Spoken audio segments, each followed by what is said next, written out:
கொடுத்ததை அப்படியே கொடுத்தது மாதிரி விட மாட்டாரு. ஹல்லேலூயா, ஆமென் சொல்லுங்க. உங்களுடைய ஜெபத்தை அதிகப்படுத்துங்க, தீவிரப்படுத்துங்க. ஆண்டவர் இழந்ததை திரும்ப தருகிற நாட்கள் வந்து விட்டது. கர்த்தர் இன்னைக்கு வாக்கு கொடுக்கிறார், நான் உன்னை வெளிச்சத்தில் கொண்டு வருவேன். பிரதர், உங்களுடைய இருள் சீக்கிரமா மாறும். சிஸ்டர், உங்களுடைய இருள் சீக்கிரமா மாறும். உங்க கண்ணுக்கு முன்னாடி எல்லாம் பிரகாசமாக போகிறது. நீங்க நல்ல முடிவுகளை எடுக்கிற நாள் சீக்கிரமாய் வரப்போகிறது. உங்க கண்ணுக்கு முன்னாடி இருக்கிற திறந்த வாசல்களை கண்டிப்பா நீங்க பார்க்க போறீங்க. இன்னைக்கு கண்ணு தெரியாத குருடர்களை போல நீங்க இருக்கிறீங்க. இன்னைக்கு என்ன பண்றதுன்னே உங்களுக்கு தெரியல, ஐடியாவே இல்லை.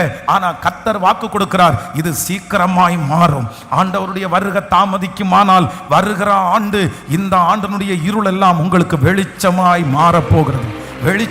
மாறப்போகிறது. நீங்க இனி இருளில் நடக்க போறது இல்லை. அந்த இருள் உங்களுடைய இருள் அல்ல. கர்த்தர் வாக்கு கொடுக்கிறார், அந்த இருளை நான் வெளிச்சமாக்குவேன். ஹல்லேலூயா, ஆமென். இந்த சூனேமியாளிடத்தில் இருந்த இந்த